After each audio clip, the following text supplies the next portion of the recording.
Walker. I'm just truly grateful that we're still having the town hall to have a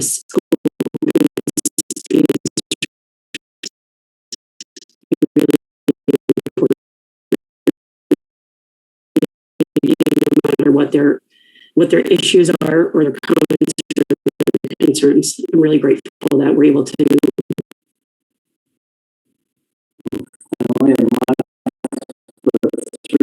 Certainly not least.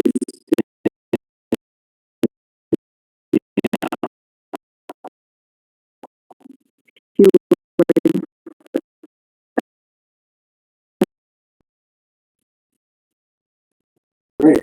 Well, we will open it up to you, our attendees, through the Q&A button, and we'll let you guide the questions this evening. We're just here to answer.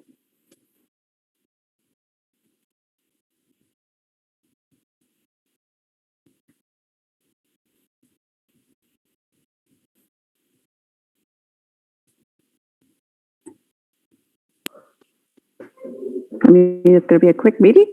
Yeah. Somebody's got to go first. Okay.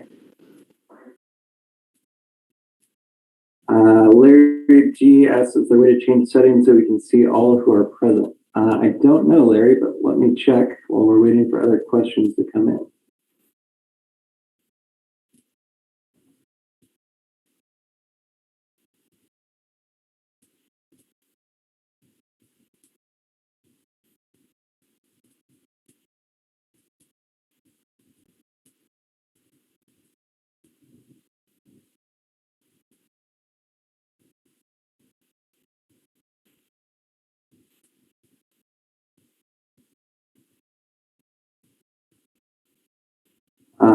All right. So, Sophie McCurley asks, I would like to know why it appears we are prioritizing the mass debate instead of in-person learning. Thank you. I'm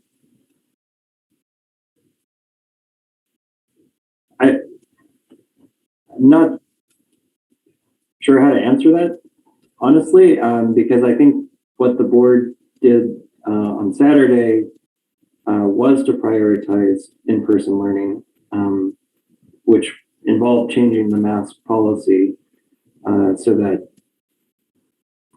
well, let me back up a second.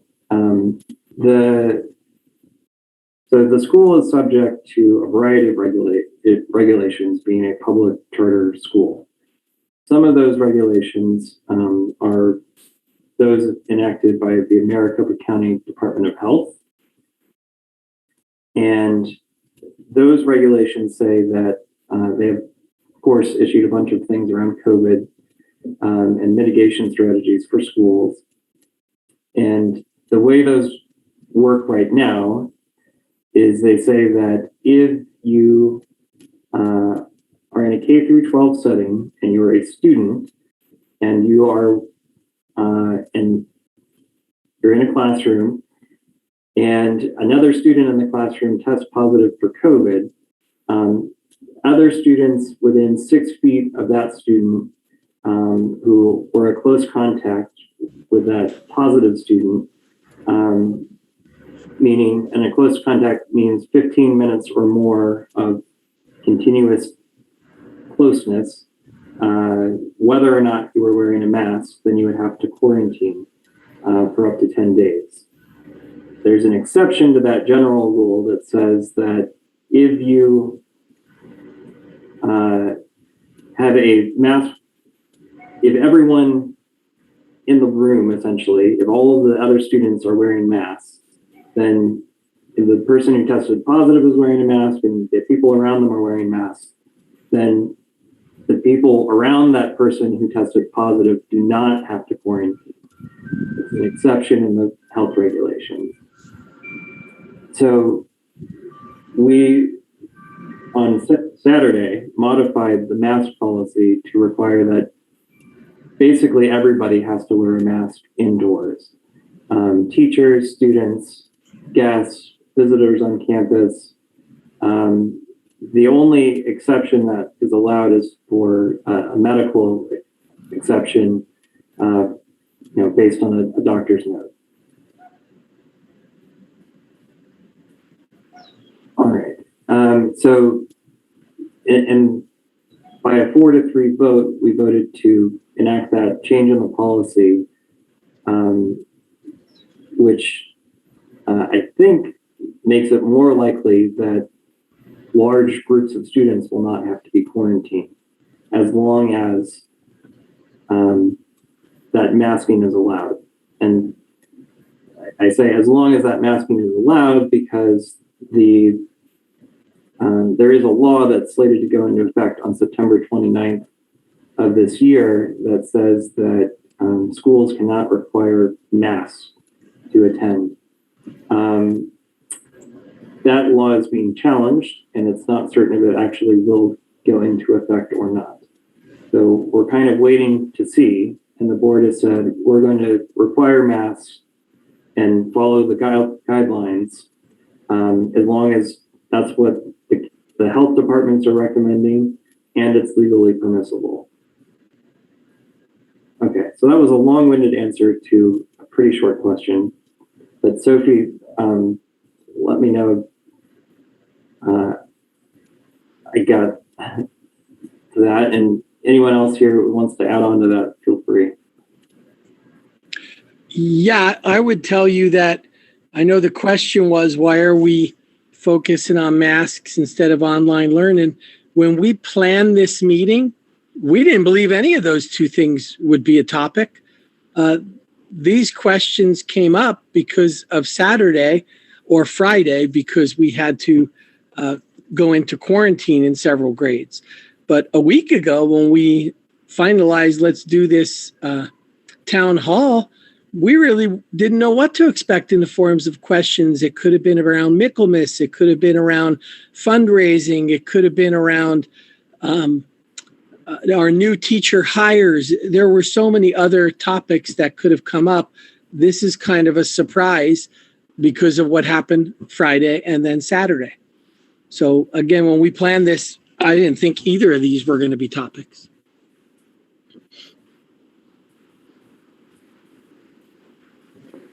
Well, that definitely brings up a good point on how we can create a model when things like this come up to have an in-person opportunity. So I think it would be nice if we were able to come together to explore some of those ways we can be creative to do that if need be.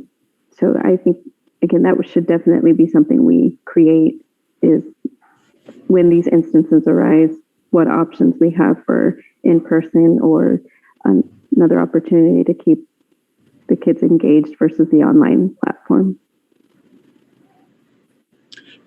Gregory, you said something that I was not entirely sure of, and I'm glad you said it, that there is an option that if the entire room is masked and someone is positive, we do not have to quarantine.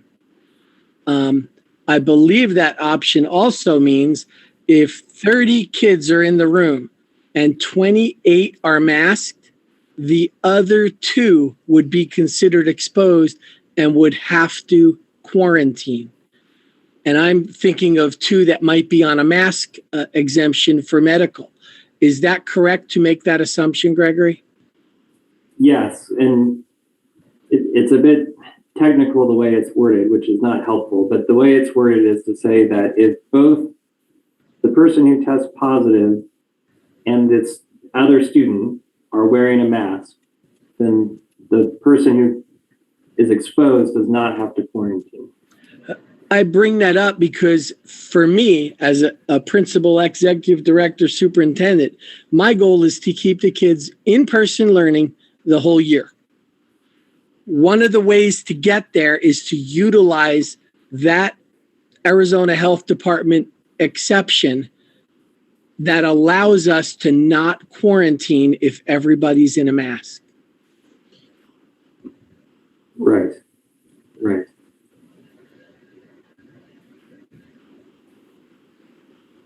Let's see, and I saw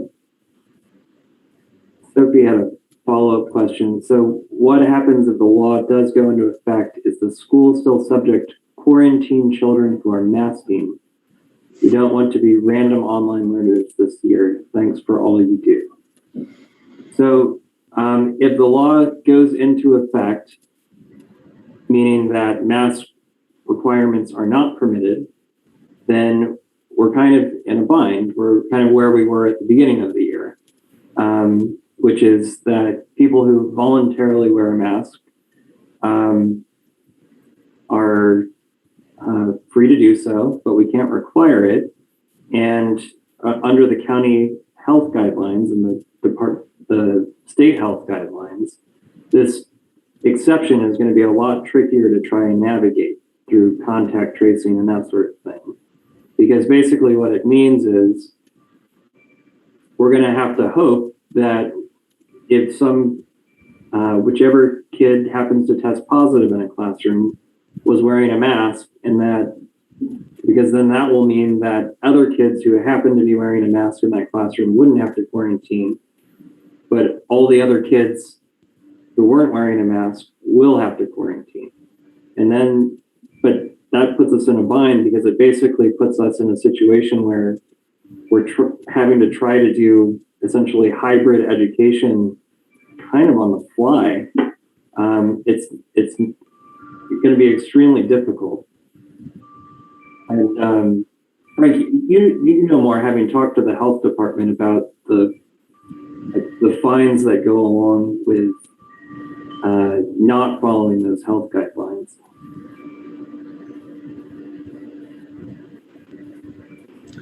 That is correct. I see we have a different crowd today than we had at Saturday's board meeting.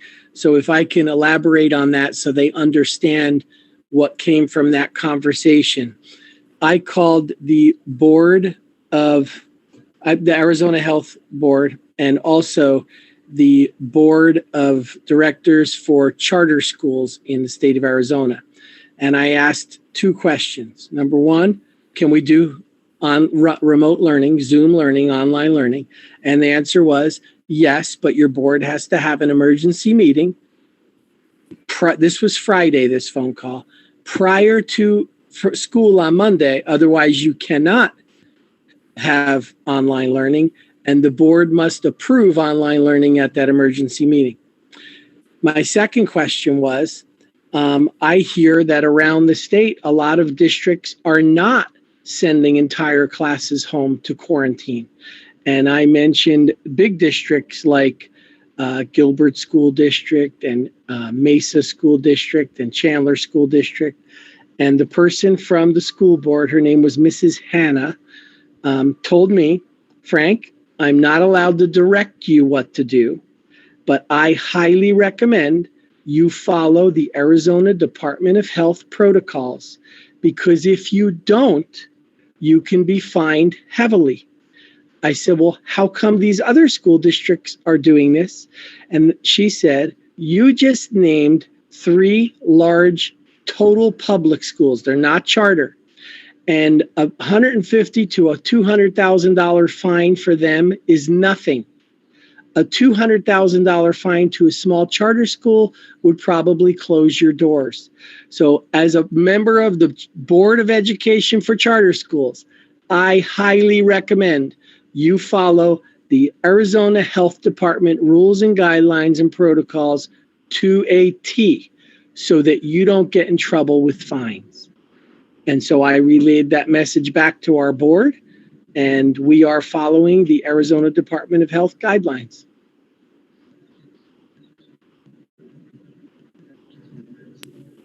I also didn't find any research of any of those fines being imposed.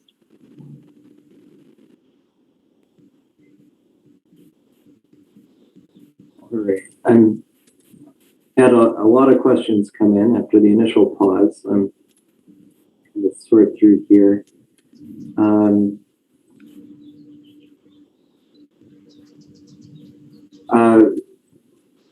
Morgan Davis asked, do we think we will continue to close down and quarantine grades when we have a COVID positive case on campus?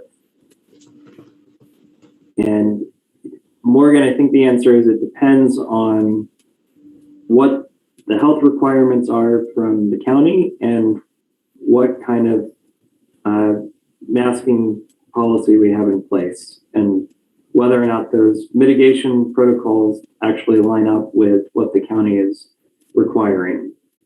So every time we have a positive case, we talk to the county about it, and Frank and Deb Paolo call the county and talk to them and report the case and say, okay, here's the situation, what should we do? And then the county gives us advice on it. And so, I sure hope that we don't have to close down and quarantine whole grades like we've had to do on Friday. I would really like for that to be a one-time thing, but I don't think we can promise you one way or another that will never happen again, or say that it's only extremely unlikely to happen. I think it really depends on what the county is requiring and what we're doing on campus and how those two things line up. Kimberly Merrill posted a question right above Morgan. Shanna Baird, and then Yeah, Morgan Dave. Danielle, why don't you read that one?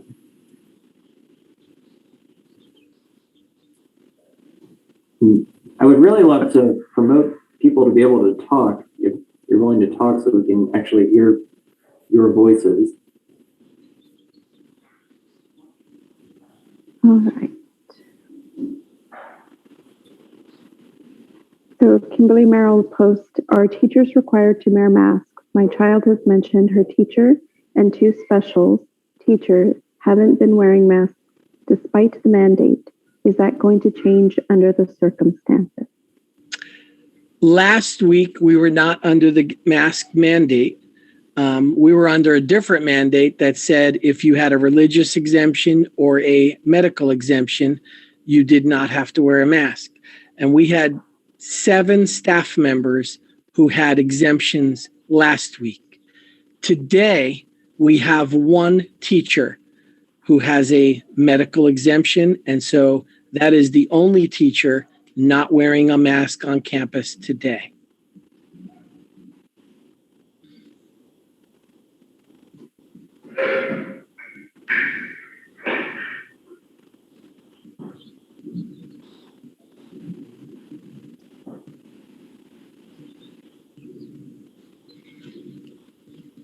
Like Carrie Melton had a question as well.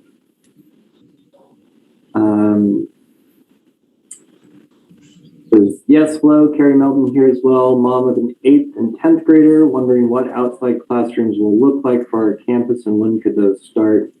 And by the way, we have to mark as attendees to let all panelists and attendees see our questions with a little drop-down arrow in the chat bar area. Peace and much love to you all. I'll turn that one over to Frank Gregorian. Yes, and I talked about this on Saturday morning at the meeting, that clearly if a teacher asks me, can they utilize outside classrooms, outside spaces? The answer is yes. For instance, today there were several classes teaching from the garden area and a picnic area in the early part of the morning because it's so nice from 8 to about 9:30 or quarter to 10. Choir has been, when they join classes, they have been going outside as well. And so I will continue to allow teachers to do that. I will not force teachers to do that because some teachers utilize boards and things in their room that are really tough to move. And so if they choose to stay indoors, they can, but they all know that they have the ability to go outside if they wish. I'm going to add into that. We saw a lot of that actually even prior to these last 2 days. I'm going to use Miss Lopez as an example. She utilizes that outside classroom space behind by the garden quite often, actually, and does a great job of holding the kids within that space because the garden kind of holds them from looking around. As you get around the campus, their space gets a little bit more vast and open. It's harder to hold the kids. And what I mean by hold is keep their attention in what's going on. The other factors that fall in place is that you do need materials as a teacher. You need something to show them as you're writing and displaying something up on that, a board or a chart of some sort. You need to interact with the kids that are not going to get lost in that back little picnic bench and never find a way into what's going on in the classroom. So it creates a different dynamic. It's not that it can't be done, just knowing that the level of delivery is going to be totally different and a little bit lower, and the level of understanding that what the children bring in is also going to be a bit lower, because their attention is like all of us. When we're out in nature, we start looking around, hearing all the sounds, and the focus is not there. Sure, that happens in the room, but not near as much as it does outside. But I'm like what Frank said, I agree. It is a great opportunity to see how well you're holding your own class as a teacher. It gives you kind of perspective of how much you actually do get across to them. And so I would say, yes, finding those spaces outside, and how long, just like any other classroom, how long do you stay in that space and doing that particular activity before you need to shift? But it definitely is a positive thing for the kids and a positive thing for the teacher if it's not prolonged too long and they have the right materials around them to work with.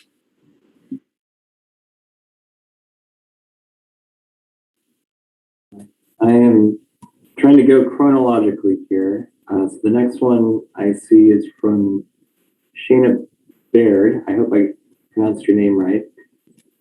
It says, our daughter is a second grader exposed in the aftercare program. If we do a test today and she's negative, how soon can she return to class? We went over this today with Ms. Palo and I in LDC, and the soonest anyone can test is Tuesday, tomorrow, and people who test tomorrow can return on Thursday. And there's only 2 grades in that situation. There are other grades who are later with cases. For those of you who don't know, on Friday we had 4 cases. Today we have 8. So we have doubled in the weekend.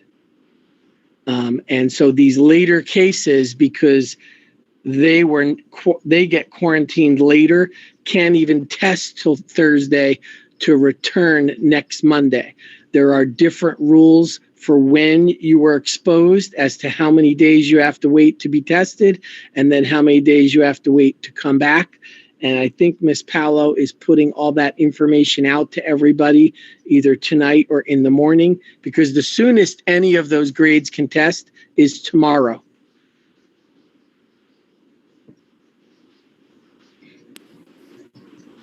Next one, in the same vein, if families choose not to mask their children, shouldn't that be their choice, with the understanding they are willing to quarantine their children if a case of COVID arises in their classroom? The kids who are masked won't have to quarantine, and that is their family's choice. So this kind of goes back to that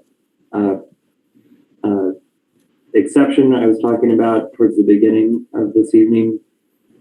The exception only applies if both the student who tests positive is wearing a mask and the other students are wearing a mask. So it requires the mask on both sides of the equation. Otherwise, it doesn't apply. And that's why just saying, okay, if you don't want your kid to wear a mask, then that's okay. And the kids who are wearing masks won't have to quarantine. And, everyone takes the risk that they're comfortable with. If we went that route, we end up with what we got on Friday, which is we don't have an exception that applies, and many, many more kids have to quarantine. Okay, go ahead and jump in there. Yep. I'm going to go from a personal standpoint for me and kind of give the picture. Wearing a mask by the CDC and by many other medical groups and every hospital, the reason we mask is not so that we don't get it, is that we don't give it to someone else. And I think that's an unclear thought sometimes why are you wearing a mask? So that I don't give it to you rather than I don't get it. That's the one thing I like to say. And, living with a spouse who goes in as a chaplain this year, seeing so many people on their deathbed throughout the whole, and that's all I hear, for day in, day out after when she was in the hospital. It's a reality for me. And so it's not about a belief or anything. It's just, I like who I am. I like my life. I want to continue to do that. And I'm sure that's not going to change. But beyond all that, it's about the kids. It is about those children. And I want to keep them at the center of our conversation, not about us. I'm sorry. I do believe that it's not just about us as adults. We become the secondary. Can we make it, this conversation just keeps going in this beautiful way towards us, giving towards those children and holding them and giving them the best chance to do whatever it is that we're hoping for. So I'll let go of it from there.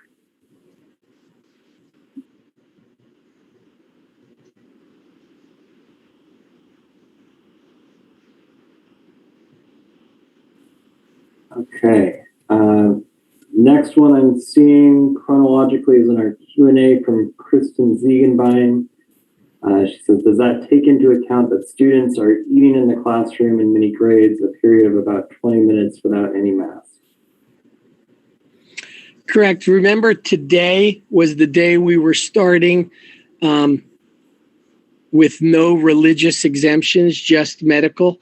And to date, I only have 3 students with a medical exemption all today. And the point I'm making here is, as of today, teachers should be letting kids eat outside, not doing the who wants to go outside, who wants to go inside. We were allowing that the last 2 weeks. That will change now that you can go outside and take your mask off. You can't be inside and have a mask off. So they can't eat inside now. They have to go outside. I was in classrooms 3 separate times today, relaying that message. And so I'm not seeing anyone fight that. I know we have one particular class that does it, but they were in quarantine all day. So they weren't even here to get that message. When they come back, I will give that message, even though when they come back, we might only have 3 or 4 days left of the mandate until we hear from the courts. I want to speak to something about whatever happens in the courts. I try to stay very apolitical in this situation because, number one, I understand this is political. And I talk to people on both sides of the coins and try to understand their feeling and how they got to this feeling. And I tend to look at what's going to happen in another week, 8 days, in the courts. Just like the board gave me, the superintendent, a directive, they voted and said, we're doing this. It's my job to do what the board tells me. I'm not fighting that.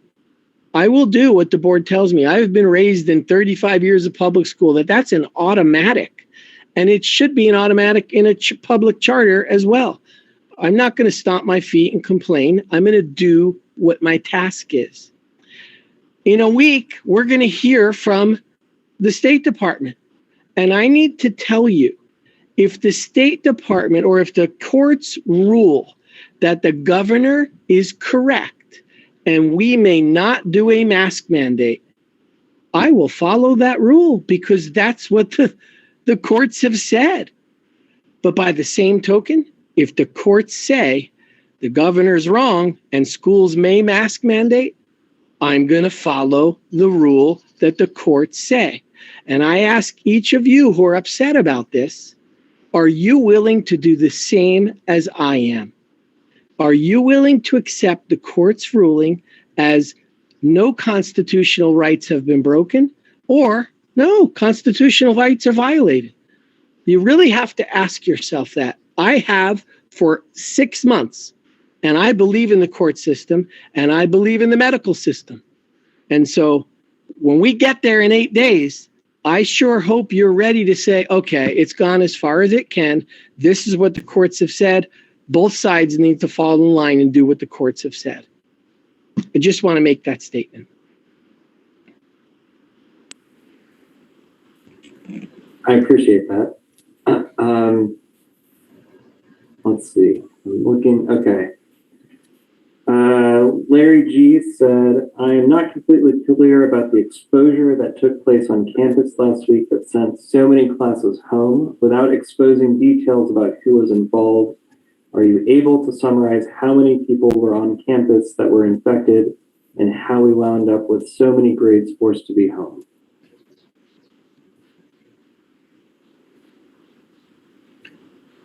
Do you want me to answer that? Yeah, go ahead. Well, this comes straight from the Arizona Department of Health. Deb Paolo and I are clearly just following the Arizona Department of Health. There was a case in a classroom. All the kids were exposed. That means you now have to quarantine for so many days. So we're just going literally case by case because they're different if we find out the exposure happens 2 days from now. And so that's why you see the first 2 grades were for these 4 days, and the second 2 grades are for these 3 days. It's all based on when the exposure happens and what the health department says are the protocols for us to follow, and we're just following the protocols. We're not making this up. I promise you we're not doing that.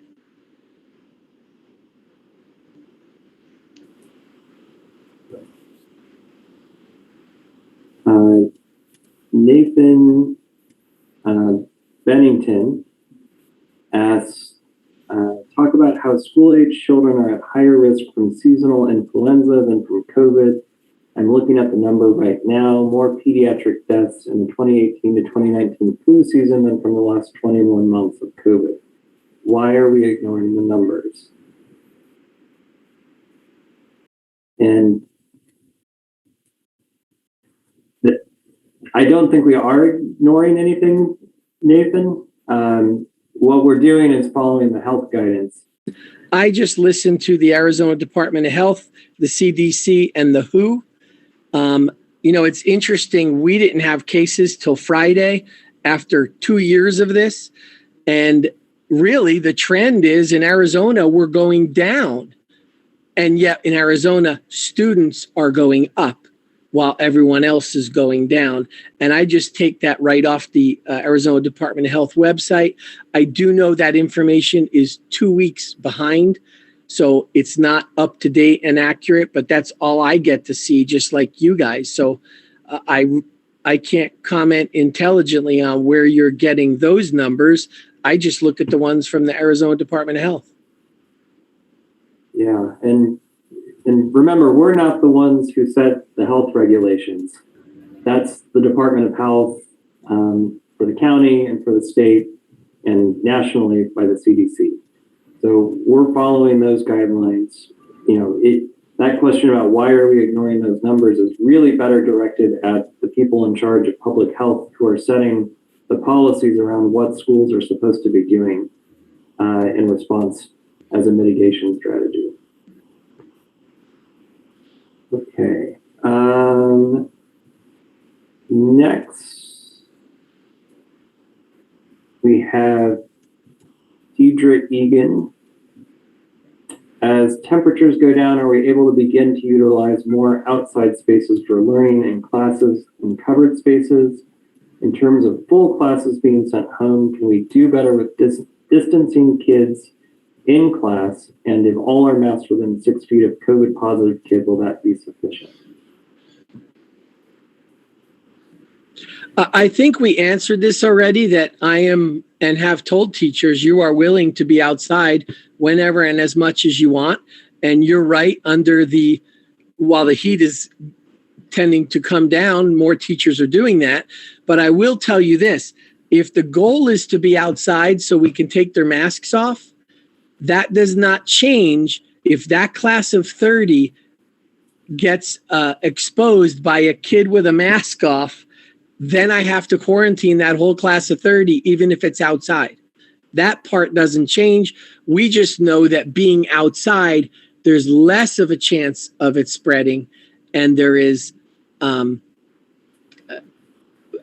there's obviously we don't have to have students wear masks outside, but it doesn't mean it's foolproof that no one will get COVID outside.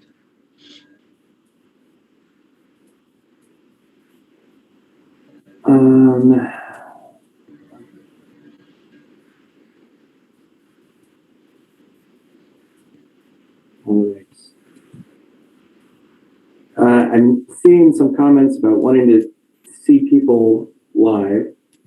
And I would love to hear people ask their own questions. I'm going to try and allow the next question to say it out loud themselves. So Addie Hartkin, you're up.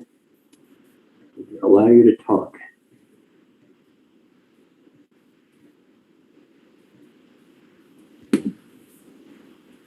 Hi.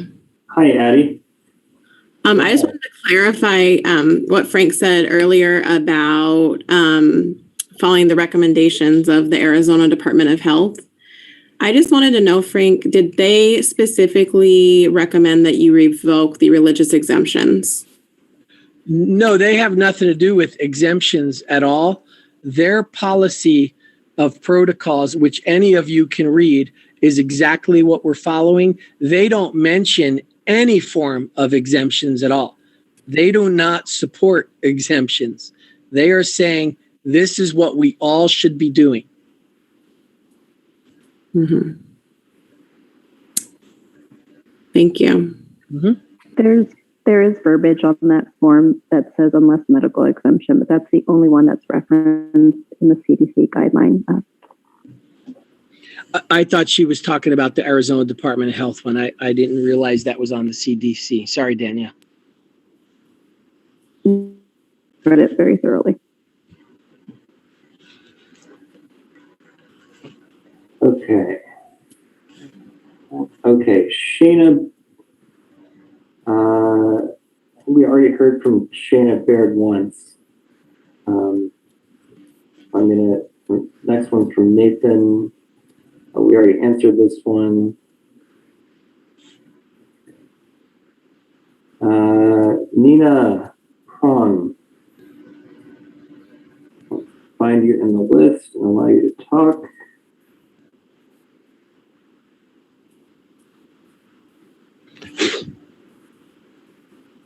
Okay, Nina, if you are with us, feel free to ask your question live. I think I wrote my question and I can read it again. So the rules should be across the board for those who are vaccinated and those who are not the same. There's evidence that those who are vaccinated can carry the same viral load as those who are not, without symptoms, to know that they are even sick. So they should be accountable to the same standards for returning to school if our concern is overall health and safety. Can you explain why the vaccinated children are able to come back to school? I can. It's stated that way in the Arizona Department of Health. In their protocols. We're following the protocols. Okay, so, and there's nothing stated that the vaccinated can have the same viral load like the unvaccinated? There's nothing to find there, Frank? No, they mention vaccinated students who are masked and test negative can come back to school and not face a quarantine. That's word for word. Okay, and that is, you don't have the feeling that this is kind of a segregation? No. No? No, it's a medical decision. Okay, so why are people getting COVID when wearing a mask and being vaccinated? How does this fit together? There's evidence for this too. I've read that also, but I don't know enough about medical to answer that question. I don't know why they're still getting it. And we see that universally in the world. We see people who have it for 3 times. I can't explain that. I have no answer to that. Yes, and that's why I'm wondering that none of you on the board ever consulted one of our doctors in the community Well, to Nina, may answer some of these questions. Instead of you are making medical advisory for the parents and their children. I think they're actually just taking medical guidance from the authorities that are making those decisions at both the state level, the federal level, and the city and county level. Okay, Dr. Darian, then I'm asking you this question. Why is the board going on with giving advice? So like sentence, people get vaccinated. This is important for us. I haven't heard anybody this session say that at all. No, not in this session. That's true. But you might want to go back to the other board meetings. You will find many of these comments. And I don't have that knowledge right now, so I can't answer that. I can just say I haven't gotten the feeling or attitude from anybody that anyone from either perspective has said this or that. well, Nina, I'm happy to address that because I think you're talking to me. And there was a board meeting where I said vaccine expert. And when I said that, I was echoing the health recommendation from the CDC, from the Arizona Department of Health, from the Maricopa County Department of Health. And as a board member, yes, I'm passing on that recommendation that it's given at every level of government as something that is safe and effective. Is this standing in the bylaws at your description? You have a certain description of your job on the board. Is this also standing in the bylaws that you have to pass that on? And do sentence like people get vaccinated. It's important. You don't know if this is important. Nobody of us knows this. We don't know long-term effects. We don't know anything. So is this in your bylaw description that you are able to do advisory like this? Or Dan Franks also? Well, Nina, we're charged as fiduciaries to protect the financial and legal well-being of the school. Yes, And that's right. passing along the recommendations that are given to us as board members from each of these government agencies is entirely consistent with those responsibilities. Okay, but you also sent me a letter saying you got an information from the Department of Education and they give medical advice. How can a Department of Education give medical advice? This just belongs to medical doctors to give advice, not to board members, not to the Department of Education, maybe to the Department of Health, yes. But I have to say, I'm kind of tired that the board is micromanaging parents in their medical decisions for their children. I have a very good sense on what my children need and what they don't need. And for things like this, there are no consequences in this school, so that teachers, meanwhile, also starting to talk to the children about vaccines and how important that is. Why is this not getting shut down? Is this now the teacher's job to educate our children in vaccines, or is this the teacher's job to educate our children in Waldorf education? So can I say something before that? There's a lot you're packing in there, and you've mentioned 4 things in there that don't really have to do with each other. So it's kind of hard for anybody on this panel or even in this community to actually answer that, because it's not a clear question. It's a compound of 4 different things that sometimes don't even have to do with each other. So if you could clarify which question you're asking, it'd be a lot easier for anyone or a group to answer it. That's all I ask is that you. So I don't know what you're asking. My question is. I didn't get what you were asking because you asked 4 different things in there. Mm-hmm. So first of all, I'm asking why the board members are doing medical advisory. All right, so let's stop with that one, because you can't, if you add 2 more things onto it, it starts to compound and we don't know how to answer. Anyone would not know how to answer. I'm just trying to say that's communication. That's how we communicate, so that we actually give each other a chance to speak in between and answer each other's questions. I don't need a lecturing from you. No, I'm just telling you, I can't, I Thank you. want to follow it. Maybe I think it was easy to answer, but I give you the chance to formulate every question again. Okay, so do you want to go ahead? Sorry. Gregory, did you want to add anything? I didn't know if you... Nina, we are not making medical decisions. We're not giving medical advice. We are deciding to follow the medical advice that is being made by doctors in public health at the Maricopa County Department of Health, at the Arizona Department of Health, and at the CDC. There are medical professionals who are making these recommendations and setting these guidelines, and we as a board are deciding to follow them. And it's not as though these are some arbitrary guidelines that apply, in some setting other than ours. They are very specific guidelines for K through 12 education. And that's what we are deciding to follow. Yes. And you still didn't answer my question, because I asked you why you are giving this advice, saying get vaccinated, people. This is important. Or teachers talking to children in the classroom about how important it is to get vaccinated. Let's take it one at a time, like Dr. Darian was suggesting. Yeah.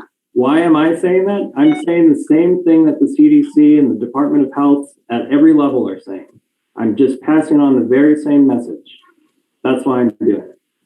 And Nina, I'm unaware of any teachers telling children to get vaccinated. If you can pass a name on to me in a text or email, I will address that right away, because I've not heard that until just tonight. Maybe you should ask your staff members to this.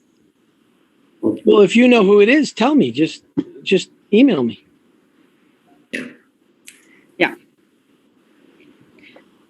Okay. So you're following the CDC guidelines, and it's okay then to say that we all have to get vaccinated to get the virus under control. How is this fitting into Waldorf education and in Steiner's philosophy? Dr. Darian? Sorry. I wouldn't know. I'm going to be, and it might sound mean, but at this point, I don't know. Steiner lived in 1919 and through the 1920s. We live in a whole different time frame of what's going on in our world and how education is formed. And I love Waldorf education, and I will stand through it until I pass. But I also won't see it be torn apart by different means of people, not you. What I'm saying is, by suddenly thinking that it perfectly fits in 1950 and perfectly fits in 2010, whatever. It does not. Society changes, people change. We all start forming something new. And if you ask people at the higher echelon of Waldorf education in the world, they know that. Anthroposophists know that it changes in time, and we have to change with it. It's not stagnant. And that's where I'm going to leave it, because that's a philosophical question that I don't think this discussion panel is supposed to be having at this point in time. I have a few things to add as well. And of course, I have my own truth, and I'm not here to change anyone's mind, but I certainly want us to be able to work together. There is a few articles and workshops given by, might mispronounce her name, Karen Gerlach, Gierlach, Biography and Social Art in the Time of COVID. There's some awesome workshops around and now what? How are you really coming out of a place of fear and reflecting on the choices that we make? I would recommend those for everyone.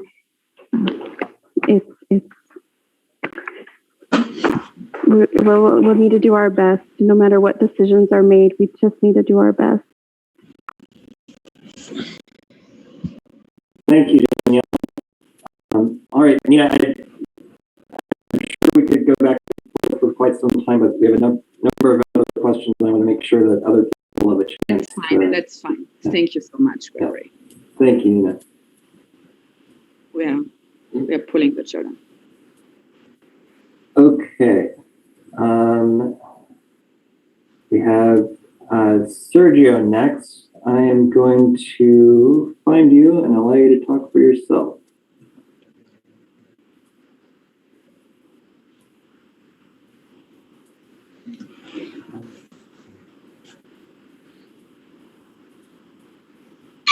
Go ahead, Sergio. This is Sergio. Can you guys hear me? Yes. All right, so my question is as everybody knows, this whole mask mandate is very polarizing. So based on our previous mask policy, right, which allowed medical and religious exemptions, how many families did we lose? Can I take that, Gregory? Please. Okay. I've been keeping track of that based on several things. People tell Crystal in the front office when they withdraw why. We actually have a spreadsheet where we keep that listed for us. And we are just under 15 students total since probably April. In that time, we have increased by 30 students when that has happened. Well, of course, we've lost students for other reasons, like I'm moving to New Hampshire or I'm moving to Idaho. But the ones who specifically say, I'm going to homeschool until all of this mask and COVID stuff is over with, I just don't like the whole situation, is a little bit under 15. An example happened today. We had 2 families of 3 each. 6 students want to enroll and start today.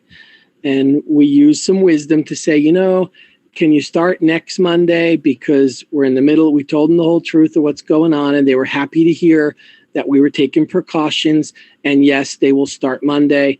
We certainly didn't want to bring new kids on campus in the middle of a shutdown right now. Half our classes are on quarantine. And so those 6 families reacted very well, and we're not upset at all. And we're glad to hear we were taking precautions that would protect not just the children who were here, but their own children. I noticed at the beginning, we talked about being respectful to everybody. And Sergio, I know you and your wife and your whole family very well, and you guys always communicate very well with me. But I wanted to share what happened today. And I recognize lots of names in the guest list today that I have had many conversations with, just like you, Sergio. And I had a parent today accuse me of being a child abuser because I want people to wear masks. And he took a picture of me with his flyer saying, you're a child abuser and I am suing you directly. Your name is listed. And I just want you guys to know, because I know you personally. We know each other now, and that is not true about me. And this is what this angst is boiling up to. And whoever's part of the meetings on the weekends and we're all going to walk out, you need to know this is stirring the pot for parents like that to come in and tell me you're a child abuser. So I just want to make sure you guys know that's happening. Yeah. So yeah, and that's the petition that I posted on the message earlier, just to make aware everybody here. I think it's important that you guys are aware that it's going on. My stance is I don't want to mask my children, right? And I'm just trying to make sense. And I know I sent you a message about this, Frank, about why are we so we're removing some exemptions to essentially require masks, right, for staff and kids, and it's going to be potentially for 7 days before the state ruling comes into play. My question is, do we believe we're making a difference with it? Right, and we're further polarizing the whole community for 7 days. And in my opinion, that just makes no sense. Well, it's clear that when we sent 4 classes home and 4 kids home that we had to have a reaction to how do we not do this on Monday with another 4 classes. And so clearly we had to find out, number one, can we teach remotely? I had to call the State Department, get permission. They walked me through what we had to do, because the last thing we wanted to do was send kids home with no educational ability. Because I don't know if you know this, if we just send kids home and the state finds out, they can make us come to school 5 extra days. Well, nobody wants to do that. So we were going to resolve this right now. And by the way, all school districts react that way. Nobody wants to add days onto a calendar or cancel spring break or Christmas break. That's a bad answer, as you know. So my first goal was to find out, how can we get permission to do remote learning again? While we all know that is not our first choice of how to teach kids, it is still a choice. And it was not a choice if we followed the Arizona Department of Health guidelines to leave those students in class. We had to get them out of class. So that's what started the ball rolling. I can tell you the religious exemption, while it existed for us for a short time, that is not protected by law. It is not. A medical exemption is. There is no ruling in a court that there's such a thing as a religious exemption for mask wearing. For vaccinations in some states, there is, but not for mask wearing. And last one, so I can step back, is I'm trying to search for those guidelines, and more specifically somewhere that says that it is required for masks to be worn. And all of that I can find is that essentially we want to encourage people to wear masks, but nowhere I see that it says you have to wear a mask. Correct. They say recommend. They say this Department of Health recommends. It will not. I tried to get her to tell me on the phone. Are you telling me I have to do this? Absolutely not. We will not mandate anything. We are telling you, for the best results for the health of your students and staff, we recommend this.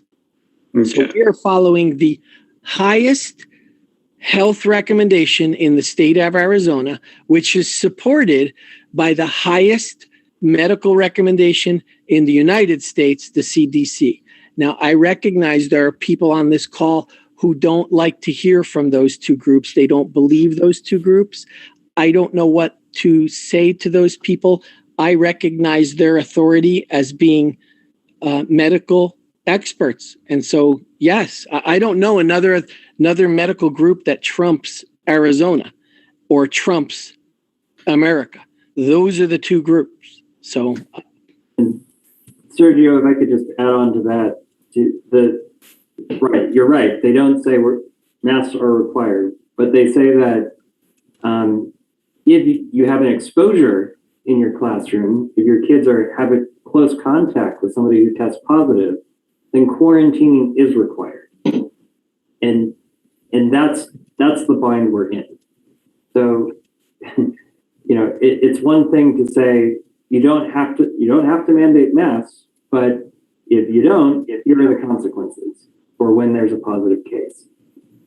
So that's the regulatory framework that we're trying to navigate. Can you share that information?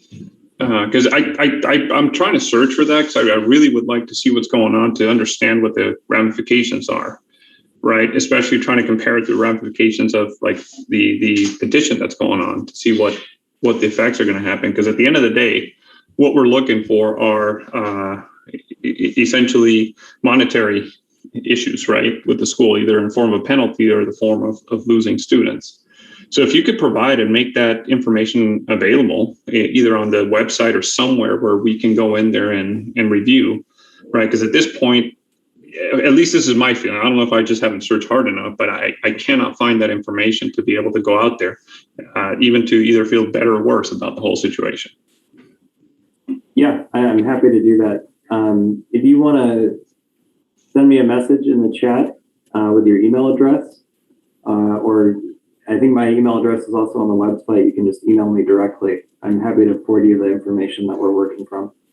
That would be great, but I think we should make it available for everyone, right? Because I mean, this is something that we have to expose. I mean, we're sitting here and we're being, I don't want to say we're being told, but we're being talked about this information that's coming out of the government agencies, and we just don't have access to it, or we can't find it. So I think it would be for the best of the community to have access to all of this information. That's a fair point, and I will do my best to put that in some type of email, or maybe a post on the website or Parent Square or something that at least has links to where this information is located. All right. Thanks, everyone. Thank you. Thank you. Okay. Looking for people who haven't had a chance yet. Jeff Hurd, you are up. Find you in the list.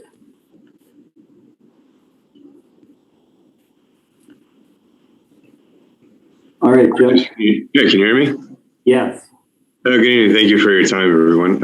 I was curious how we're determining positive cases. Is that through para-reporting? Is it through, just a general, say a child's just sick, or is there another medium that identifies cases for the school? Thank you. Yes, Jeff, that's a great question. And it is absolutely through parent reporting. They actually call us and tell Deb and Bonnie at the front desk that, hey, my kid's been coughing and sneezing or has a fever. So I took him to the doctor to be tested and he is positive. And all of these cases have come from a parent in the home where the parent had it first and then tested their kid and then the kid had it. So I don't have proof that anyone got it from another kid in the classroom. I do not. I have 8 students right now, and that is 4 different cases because there's a certain amount. One family had so many, another family had so many. So 4 different cases of the parent calling us and letting us know and asking, and so what do I do now? And so we then send them the information of here's what has to happen. So yes, moms and dads are calling us and telling us, thank goodness. We even have a lot of parents who keep their kids home as soon as a kid has a fever to take a precaution and not send their kid to possibly infect someone even before they even test them. And so I thank all the parents who are being cautious like that. That keeps us all safe. And that's just a very humanitarian way to think about it. But I hope that answers your question, Jeff. Yes, yes. Thank you. I appreciate it.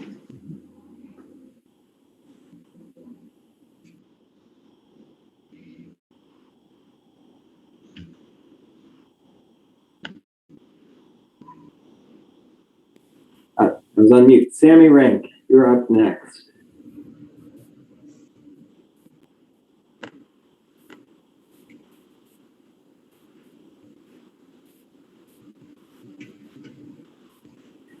You're muted, Sammy. Okay, I got it now. Sorry, thanks. I'm just going to read what I wrote. So, well, actually, first, I just want to say I get that you guys are kind of between a rock and a hard place, and your jobs are so hard. So, I mean, no matter where any of us stands on any of these positions, I totally recognize that you are doing your best to, keep it functional for us. So, thank you. My questions that I understand there's a teacher shortage pretty much across the United States, Waldorf trained teachers even more so. I am concerned that DMS has continued to hire people who aren't even qualified teachers. I understand that the goal is to train these people in the Waldorf methodology, but that will take several years. Too late for those of us who have children currently on campus. And I was hoping Dr. Darian would have taken one of the classes 6 through 8s. I haven't actually met you yet, Dr. Darian, but I was excited that you're a qualified Waldorf teacher and had great hopes that you would have come to our rescue. Andrew, you can go ahead and answer that. You're muted. I had to take myself off of mute. I appreciate it. And, that's how Frank and I got connected, was him trying to look for that teacher and connected with me. I'm at a different place in my career, and that's really what it's about. I've been training teachers more so in my last years than I have teaching children. Not that I don't know how. And so that's from my standpoint. And I knew it wasn't a career choice that I wanted to move towards, even though it was very nice that Frank called. And I do see with these the two new teachers, I see such strides happening that I did not see in some of the teachers I taught or even mentoring. I had a school that I mentored, a full school I mentored in Pennsylvania, the only charter Waldorf school in the state of Pennsylvania, still is actually, from what I understand. But, it's a matter of, there is a huge teacher shortage. It's not something new that we're going to find that is going to suddenly go away. And it really has to do with encouraging. When you're 50 out of 50, we're 52 out of 52, because we have the the islands and Puerto Rico are inching ahead of how well we're doing as a nation for a state for education. And that's got to change. When the whole state can somehow take, rather than putting the onus only on the teachers and the school to suddenly change things, but that the state supports it, that's when I really believe that change can happen. But I do believe so much in this school, and this is not my first run with this school. It's the third run with this school. And I believe that it has so much to offer, and I wouldn't be here if it didn't. And I am definitely, my goal is to make this school exemplary as to teachers that are there, be it how much training they've gotten before they started or how much training they've gotten as they went along. I'm going to tell you my career. I had 2 years of teaching at Rudolph Steiner College. I had no bachelor's underneath me. I had no education experience. And somehow I managed to do what I did. I don't know how, but the training, really the 1 year training was really like a half a year compared to a 4-year training in a regular university. Does that prepare you to be a teacher? I don't know. But it got me somehow along this path. And here I am, many, many years later. But I say that because it really takes the individual who stands in front of the kids more than everything they already know. And we know that by our society. People that actually do great things in great corporations are sometimes the people that don't have the degrees or the background, but suddenly find a way. It's an entrepreneurial lifestyle that we kind of live into in the United States. So it's not an answer, but it's my findings of what I have found over time.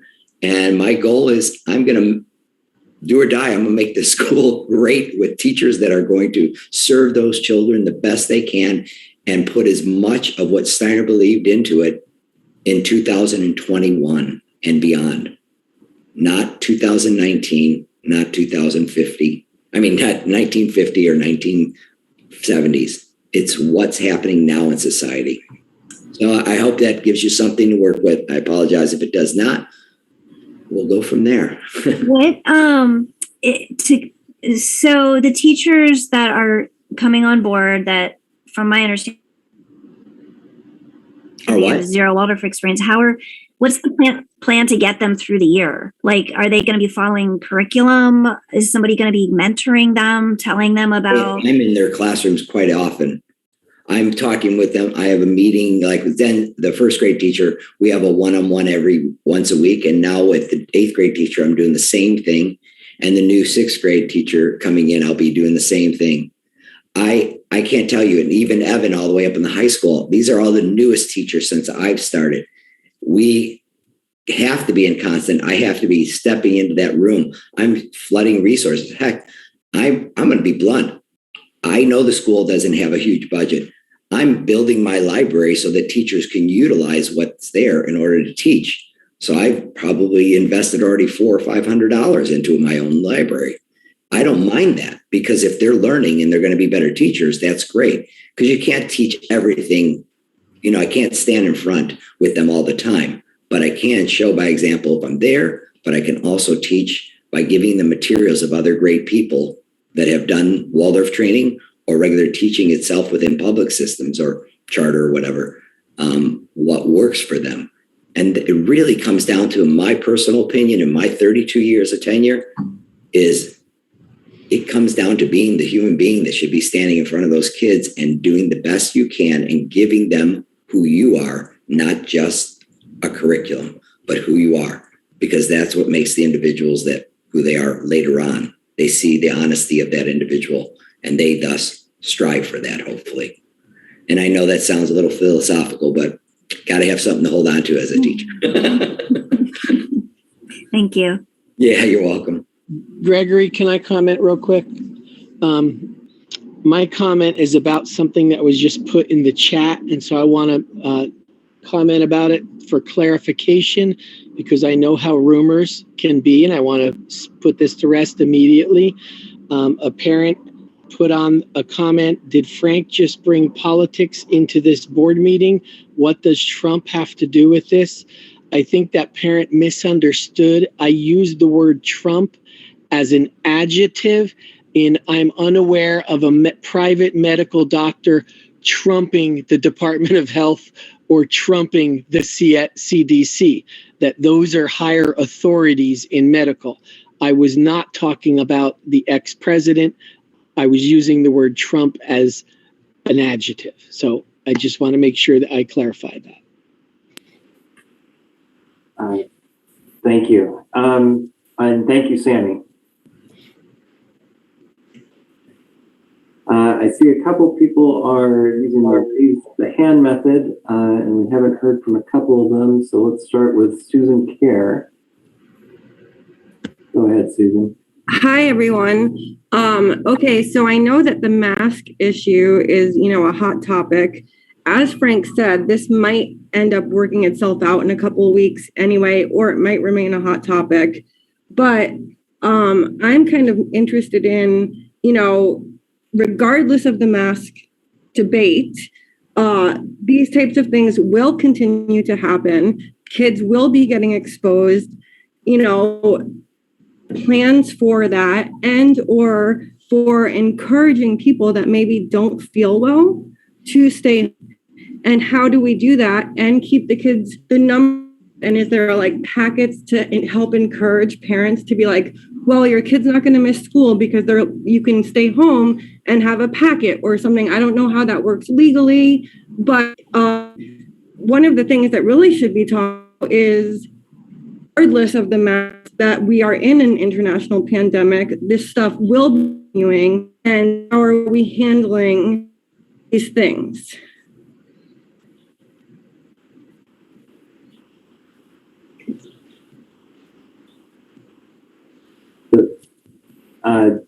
I think if I understood your question correctly, Susan, there was quite a bit of pedagogical questions there, and Dr. Darian, I think, had to excuse himself for a moment, so hopefully he'll come back.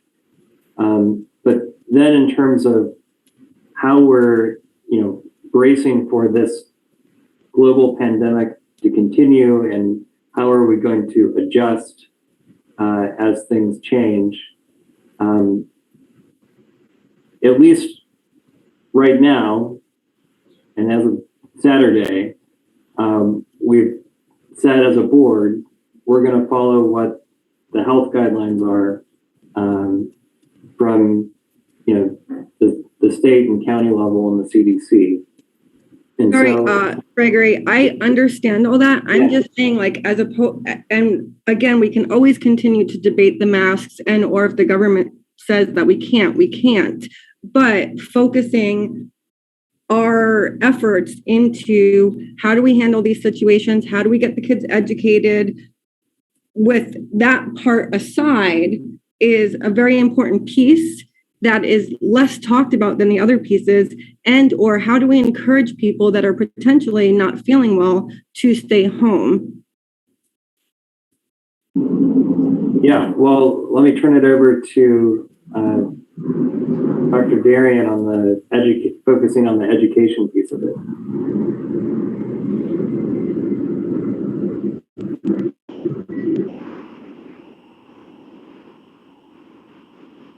You're muted. You're muted.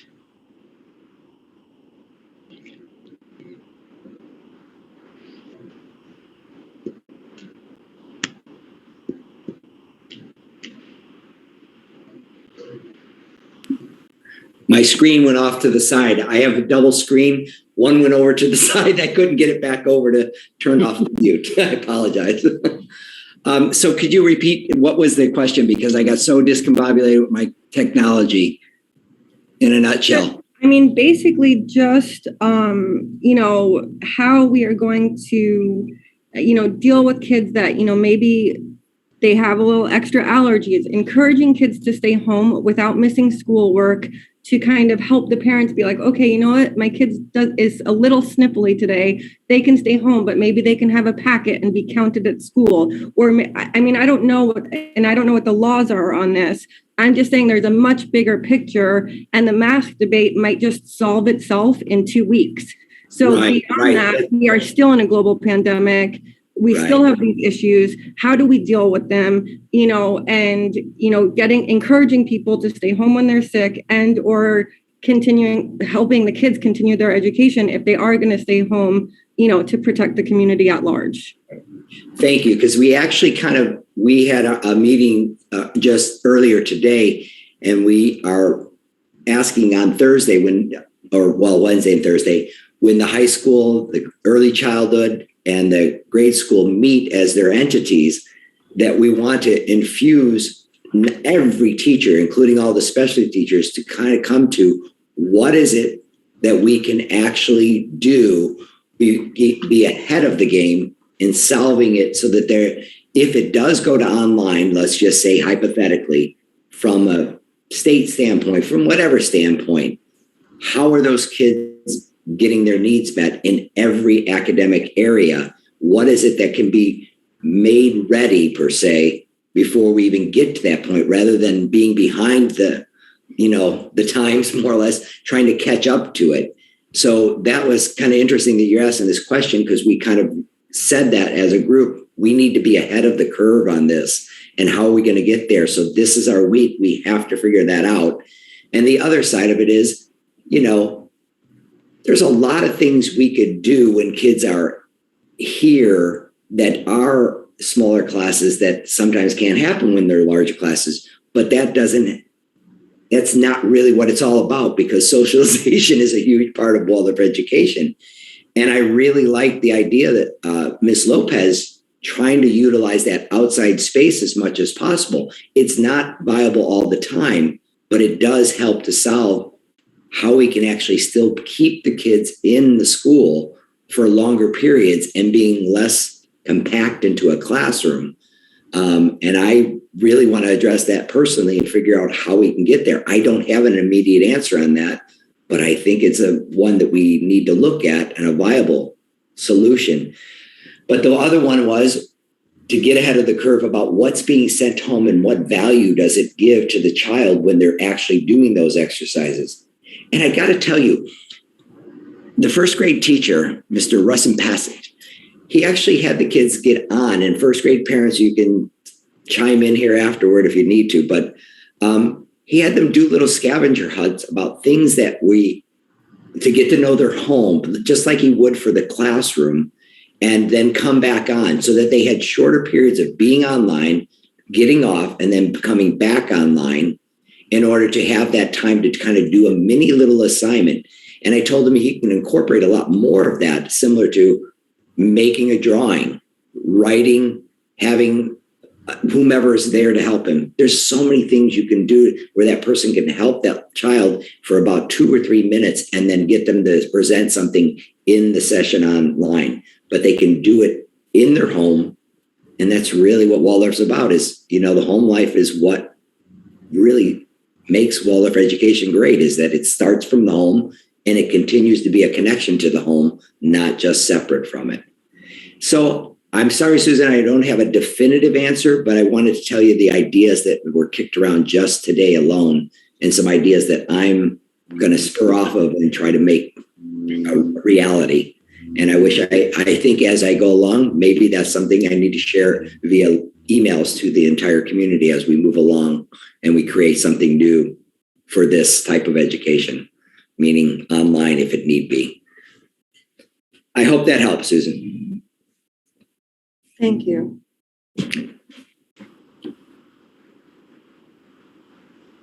Oh, was that Susan that answered? I apologize. That was not.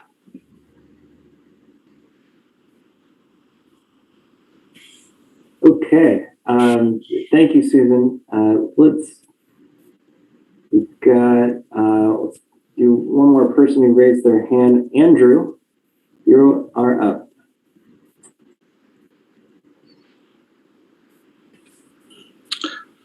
Yes, hello. Hey, I wanted to say thank you for everyone for taking their time, being here, answering questions. This isn't an easy town hall, but there's a lot of questions and answers people are looking for, so I appreciate everybody's time. I just wanted to clarify earlier, when you guys mentioned positive COVID tests and coming from the school, we get fined for that, right? There's accountability for that? They can fine you. It's not automatic. Okay, but it depends on circumstances, whether we're adhering to rules, guidelines put on by CDC or whatever mandates there are, correct? That is correct. It's through the Arizona Health Department, not the CDC. Okay. When we look at that standpoint for accountability, for those of us who may end up with tragedy, whether it be a death or a serious hospitalization, has the school ever considered the legal liabilities that they'd be accountable for if that were the case?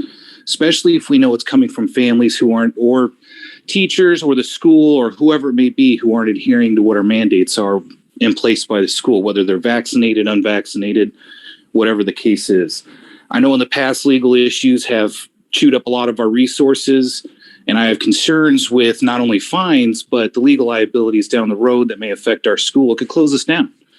So I don't know if they have something in place or if discussions have been taken.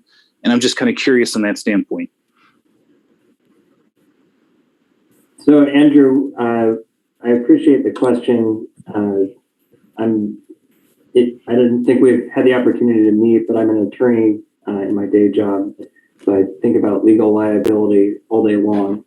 And yes, is the answer to your question. We have talked about legal liability for the school in various scenarios since last March, when the school first shut down due to the pandemic. And we've basically been debating it ever since, and in the context of what are we going to require as a school and what potential liabilities do we have. God forbid if someone were to get sick and sue us, and there are no good answers and certainly no easy ones. So we're walking this tightrope of trying to figure out what can we do that's not technically required, but has penalties if you don't do it, and what can we not do, and how palatable is that to the people in our community. And it's candidly, it's been a constant source of frustration for me, because people who are charged with making public health decisions, or by and large during this pandemic, have not been making them. They've been delegating and saying, well, you person down the line, you decide. And then that puts us in a very, precarious situation where we're kind of making our own health policy when the people on our board are not medical professionals. And so, the kind of what you're driving at is, in the law, there's something called a standard of care. And the question is, are we meeting it in terms of navigating this pandemic? And I think that we are, but it's not been easy. Well, I just know that, when we look at things like, for example, lawsuits down the road, when we look at fines with people intentionally coughing on others, going out of their way to endanger public safety, if we're not adhering to the rules, then I'm assuming that the school has enforcement against that, whatever the policy may be. And if they're not, then who do we hold accountable? Is it the school? And if they are, do we bleed that to the families? Do we bleed that to the teachers? I just want to throw it out there so that people are aware that these things could become an issue, and that could shut our school down. And I like our school. I think we have a strong community. I just feel like that there needs to be some caution with that, because that's a huge liability. Yeah, you're absolutely right. And again, you are also right that we do not have a humongous litigation budget. We're not making these decisions because we want to fight about philosophically whether it is morally the righteous thing to do in court and have a judge decide it and spend, $100,000 a month in legal fees to get there. That's not what we're doing. We're just trying to navigate the minefield that's been put in front of us. And so, Andrew, I really appreciate you bringing this up because, yes, potential litigation from people who are upset about the negative impact that has happened to them because of a policy or a lack of one absolutely could throw things off the rails for us. And I hate to be the damper on things. It just hasn't been addressed. And I know, like, for me, that's a concern because, that could affect a family. Where are they financially after these losses? Who do we hold responsible, especially with such back and forth between both sides? I know we're all trying to adhere to guideline, and I think we're doing the right thing by following, the health department. We're doing what we're supposed to. I want to throw that out there because I just say it hasn't been mentioned, and I feel like, we need to kind of consider that, Yeah, I'm with you 100%. And we've been talking about it, not in legal terms most of tonight, but that concern is what underlies a lot of the decision-making the board has done and the school has done over the last 18 months. So even though we're not maybe talking about it broadly in those terms, we are certainly considering liability in our decision-making. Well, I appreciate your candor on the situation. We have met Greg, and I do know you're an attorney. I do enjoy your insight. I enjoy everybody's insight into this whole issue. So thank you again. That was just my comment, and I appreciate your answer. Yeah, thanks, Andrew, for being here. I appreciate you. Mm-hmm. All right. Let's turn now to Allison Easter, who had a question and then later commented, "I'm solo parenting right now, so please read my question." So I will. I'd love to recenter around the children. We were looking forward to the Michaelmas celebration. Will the children continue with the day? Will it be postponed? Allison, thank you for asking that. We actually had a meeting about it today. And in order to make sure we do have this and it goes over well, because we love Michaelmas, we love the festivals, we love the parent barbecue that happens on that day, we are going to postpone that to a later date to make sure we do not put large groups of children together, bring parents in to watch from the back and put them together. As I believe it was Mrs. Kerr who just asked, well, what are we doing to try and take precautions? Well, this is one of the things. We're going to postpone some of those big events to focus on number one goal, because I saw a question about goals out there. What is our goal? Our goal is to keep kids in school in person. Period. That is our number one goal. Keep kids in school in person. And all these things we are doing are to make sure that goal happens.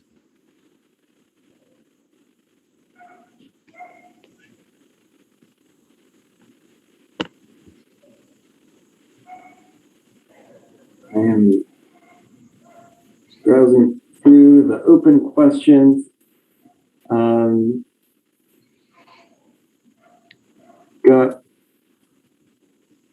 Let's go to Teresa Frakes.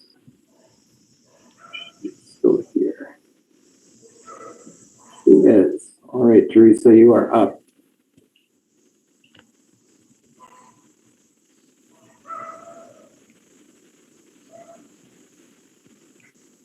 Oh, sorry. I just put the question in. I didn't realize that I was going to be speaking to you. But I guess I'd like to just read what I wrote. Hold on one second. And thank you again for your time. I appreciate you guys giving us the time to have a moment and have our voices heard. Yeah, baby, hold on. Oh gosh, sorry, my phone's acting up. Okay, so I just wrote that like you guys, like many people have mentioned, even with what the CDC says and everything, people aren't exactly clear on how well a mask works or how well the vaccines will keep people protected. But people do know for sure that the negative effects of masks and quarantine have on the air quality of the kids and their mental health. And kids are clearly getting hurt by these protocols, and you can see it in the rise of depression and suicide. So why are we protecting them from things that we aren't sure of because it's mandated by officials, but willingly hurting them from things that, and I'm not saying that this school is doing this, but I just want to keep in mind that we don't veer towards that, because there are a lot of schools that are keeping kids out, and my daughter has been through it, and it has affected her mental health also, like severely. That, but I just want to make sure that we don't veer towards that where we're hurting kids willingly, doing something that we don't know is actually going to benefit them, but we know for sure that it's actually hurting them.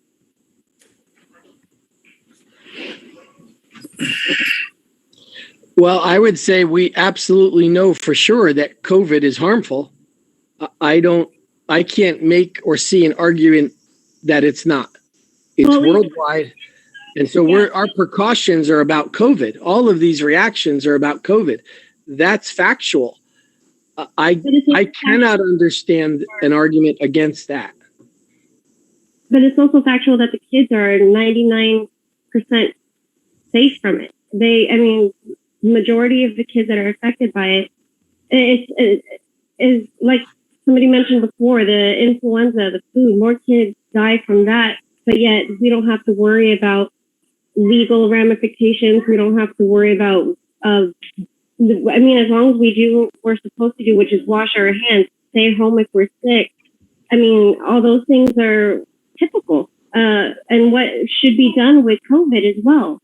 But all these protocols that people are putting in, and I'm not saying again that the school isn't doing it. I just want to put it into the atmosphere that people think about that the protocol, the cure is worse than the disease, because we know that the rise in suicides is happening worldwide as well, and that's affecting the kids more than COVID is. If we're really putting the kids first, and that is my main focus. Rising suicide, depression, anxiety. It's really affecting them in a terrible way, and it's breaking my heart to see that. So that's all I have. Teresa, I really appreciate your comment, because I've been dealing with the same issues in my family, and I know how hard it is to deal with those. And like Frank just said, my goal is to keep the kids in class with their peers and with their teacher as much as we possibly can. And the legal framework that we're operating in means that if we don't do at least some of what we're doing, in this case masks, then the consequence is we have to send a lot more children home into quarantine, which I think is a lot more negative than being in class wearing a mask. And on balance, that's where I fall, is I would rather do the things that are required to keep the kids in class, even if many people don't agree with them for various reasons. But I agree. Yeah. And what Frank said earlier about it being our goal to keep kids in class in person, it set my soul at ease. When I posted that remark earlier, I didn't hear that. So now that I hear that is our main goal, I know that we have to go some steps to at least not have to deal with the bureaucratic repercussions to keep our kids in school and in person.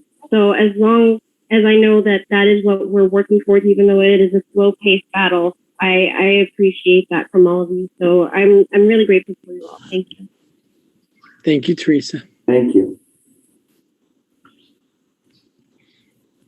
All right.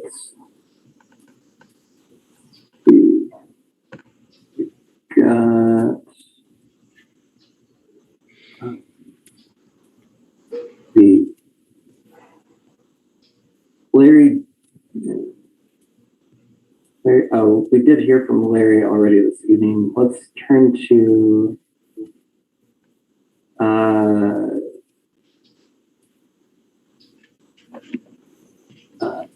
Amy Edwards. Find you. Hi, thank you for your time tonight. I wanted to ask a question because it's my understanding that the people that would want to join the board would have to submit an application, and then the existing board members would choose amongst the applicants. Is that correct? That is correct, Amy. Okay. Did it used to be, it's my understanding that maybe it used to be that it was a community vote, or there was some sort of maybe more open way of voting on board members? Danielle, who's been here a lot longer than I have, may know more than me, but at least to my knowledge, for the last decade or more, it's been board members voting on the next generation of board members.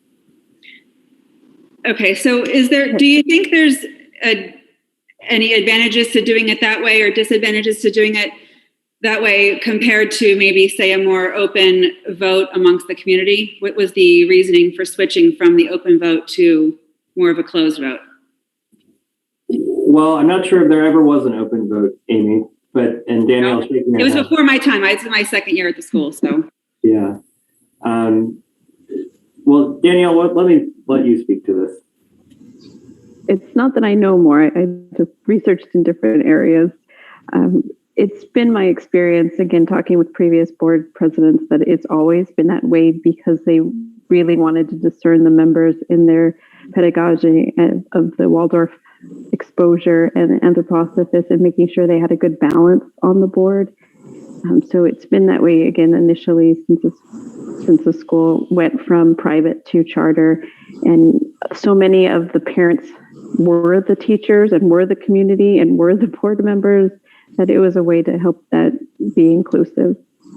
Okay, so just like earlier, how we talked about times have changed and things have changed, maybe there is a reason to possibly change the way people are voted on, at least for some of the positions. Maybe half of them vote in from the board, and then the other, at least a certain number of positions could be voted on by the Desert Marigold community members, because it seems like sometimes the discussions seem to be very biased or leaning a certain way, so to speak. It doesn't seem to be representative necessarily of the community as a whole. And can I ask your name just once again, please? Yeah, this is Amy Edwards. I have a son in first grade. Hi. What grade was that? First. Well, welcome to the community. So we have 11 spots for board members, and currently only 7 are filled. So we would love to have that increase and be a broader representation of the community. During our contemplation exercise, we also invited Frank to represent the faculty and Michelle Kratzer to represent parent council, so that we did have more of a representation. Is it something to consider? Possibly, and we can definitely have that discussion. But we certainly would like to fill the positions we have to begin with. Well, so how does a discussion like that happen where there's a change? Because since does it happen within the board, or is it brought upon by the community, or how does that change even happen? It would have to be a change in our bylaws, Amy, so it would be the board voting to change its own structure of how it's composed and how people are elected. And Mr. Schneider, how likely do you think that is, honestly? Let's call a spade for a spade here. I have no idea, to be candid with you, because no one has proposed it on the board. There have been a couple questions similar to yours in the past about why is it composed this way. I was one of those. But I've not seen any sitting board member propose, I think we need to change the bylaws so that we have a more I'm trying to think of the word, I don't know, popular elections, I guess would be the Even if it was a mix of different types, maybe there was a certain number of positions that were voted on from within and then a certain number that were community votes. I don't know, something like that would be Can I nice. jump in there? Can I jump in there? All right. I've been on a couple different boards, not just for schools, but the one that was a public entity similar to this, a 501c3 nonprofit organization, was for an Irish dance school in Wisconsin, Milwaukee, Wisconsin. That was an open voting board, but it went through a lot of turmoil to change their bylaws in order to change it because they had already been established for about 7 or 8 years. And it's not that it can't be done. It just takes a lot more to do it. And it takes a lot more with the community to actually get everybody onto the board. Just my own personal experience. I have started a 501c3, a Waldorf school in Louisville, Kentucky, but I've never done where the board has been open. And I can tell you every school which is 6 schools plus 2 mentoring schools that I've mentored. It's very common in a lot of schools that are private. That's the way it starts. Even the last school, Highland Hall, and for 50 some years that it's been in existence, it's always been that way. It becomes a lot harder to find. Not saying that it can't be done. I'm just saying it's a lot of pre-planning to even get down that road, and it might take a while to get there. Just from my own experience and what little knowledge I have of it. So what I hear you saying is that it's not something that a board member can just propose be put onto the agenda. Correct. It has to come. It can be on the agenda, but the board has to go through, and there's a lot to just changing it. And I, Gregory might have more of the legal standpoint than I would ever have, but I can tell you that it took for the Irish dance group, it took several months for the lawyer just to figure out how we were going to start making that an open board for all the community to vote and so on and so forth. And that's my only knowledge I have. I don't have how that all went down, but I know about the time span. And then I did sit on that board for about 2 years. So yeah, it's tricky in a nonprofit for a variety of reasons to have public voting in that way. And I have no opinion for or against this idea you're putting forth, Amy. I'm just talking about what it potentially would take to do it, right? So in a typical for-profit corporation where you have shareholders, it's a lot easier to set up voting because each share has a value and it's weighted in a certain way. And so anybody who has a share can have a vote, and it's set up to have voting frequently that way. A nonprofit doesn't have any shareholders. So there's no easy mechanism to invoke for voting of that way. So you basically have to invent a system of voting from scratch. We have a lot of intelligent people. We should be able to come together and figure something out, because just kind of in hearing the chatter amongst the community, it seems that people are notice. I'm obviously not the only person that's mentioned it. I guess there was a couple other people too, but I don't hope that this topic is just kind of forgotten about because it's not the most pressing topic of the evening. But I hope that we pay attention to this and at least explore it some more. Yeah, well, Amy, if you are interested in beating that drum, I would welcome your application to the board. If you're interested in bylaws and corporate governance, that is a expertise that would be welcome on the board. That's actually not my expertise. I went to medical school, so I don't have any of this expertise, but we would welcome that too. But it seems like there should be, I just don't think it's right to just kind of sweep it under the rug and forget about it. Yeah, I hear you. Yeah, it just takes the impetus to make it happen, and then the carry through to make it actually come to fruition. And that's probably what's going to, if it's going to change, that's what's going to happen. Someone's got to be that lead person to make it happen. Thank you. Thanks for the time. Yeah, thanks, Amy. Appreciate it. Okay, I think maybe we have time for one more. Let's see.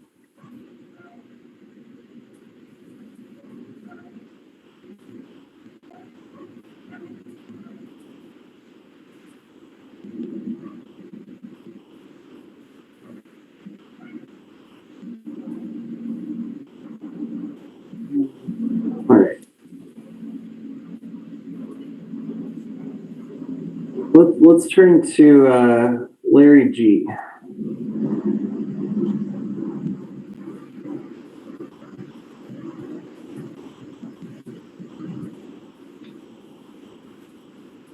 Hey, everybody. Thanks so much. Can you hear me all right?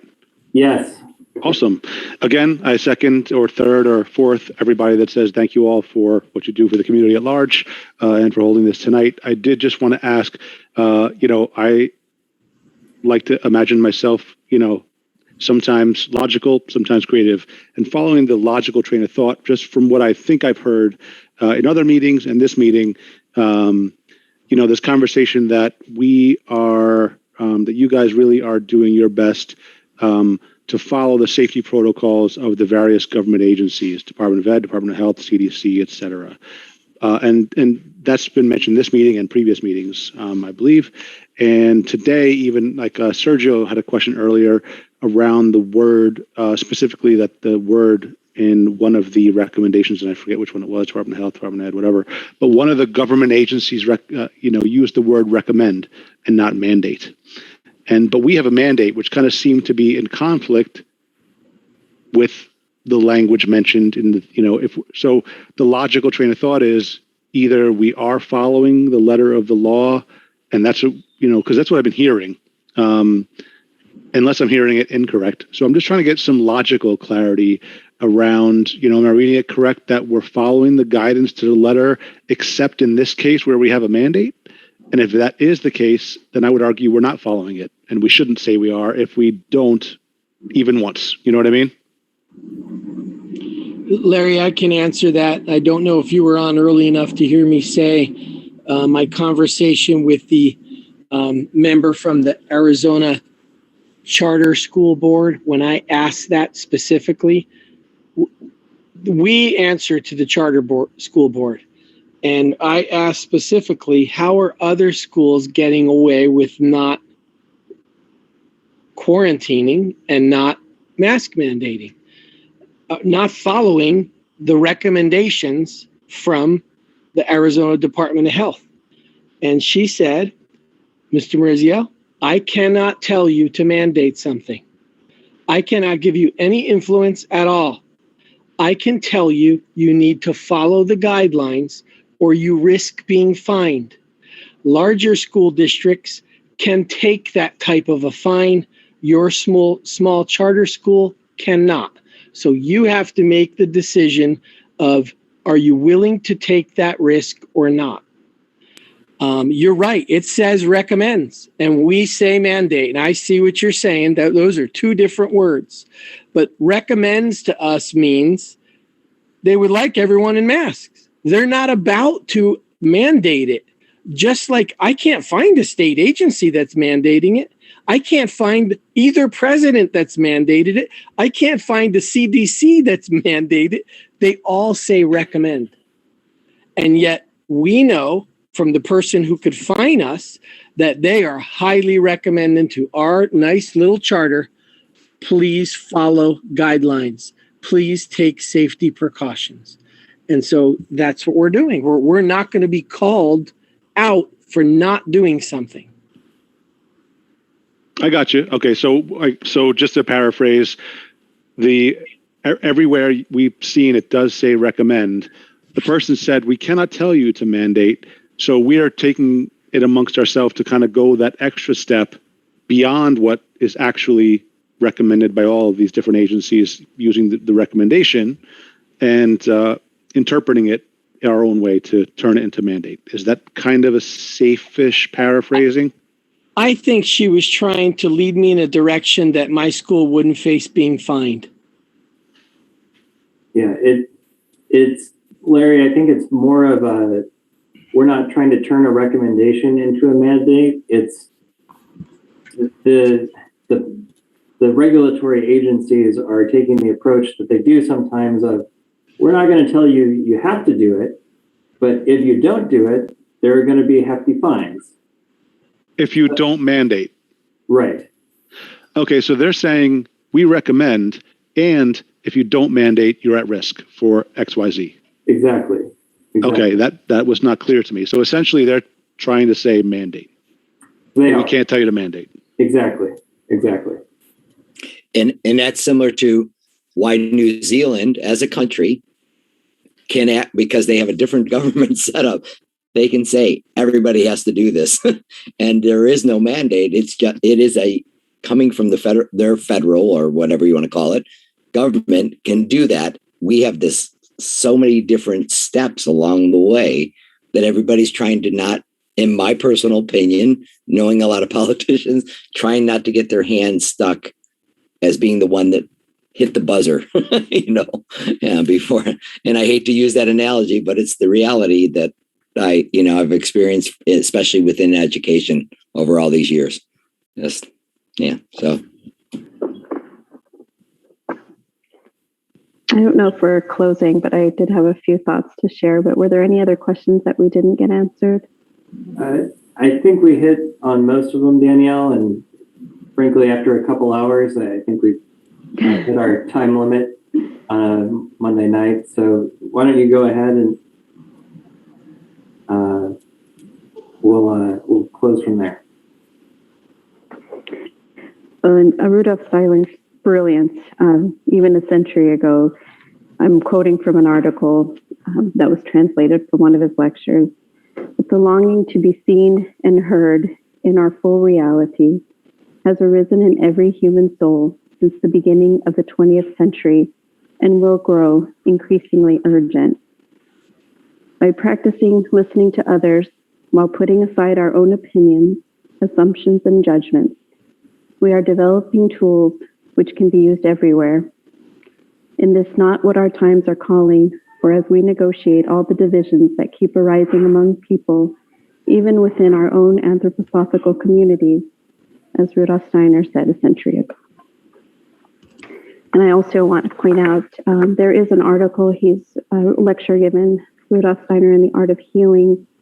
It brings about a lot of things that we're facing right now that I would encourage everyone else, well, for all of us to read, but again, can always be interpreted one way or the other. But it's awesome that we can have this dialogue. It's awesome that we can be a Waldorf-inspired school and be here for each other in our community. So thank you.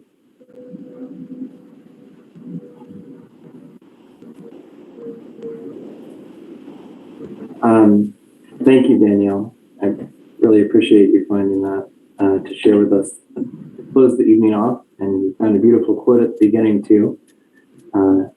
Thank you for bracketing us that way. I want to thank Frank and Dr. Darian and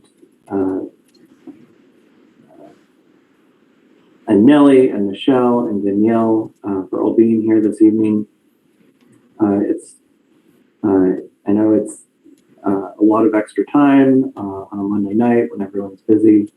So I know that the board has discussed doing these a little bit more regularly, once a quarter at least. So hopefully we'll have one in another couple of months, around November, sometime in there perhaps.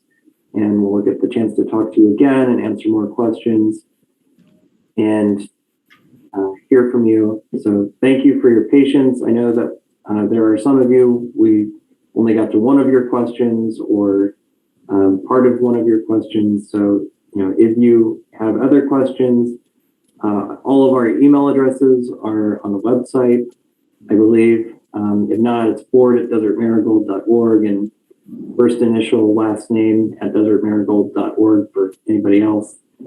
So if you have questions, please email us. We'll do the best we can to answer them, or if we're not the right person to answer it, we'll pass it on to somebody who can. So thank you for being here.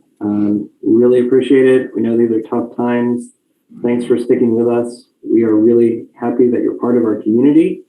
We know it's just hard right now. So thanks for being here with us. Good night, everybody. Good night.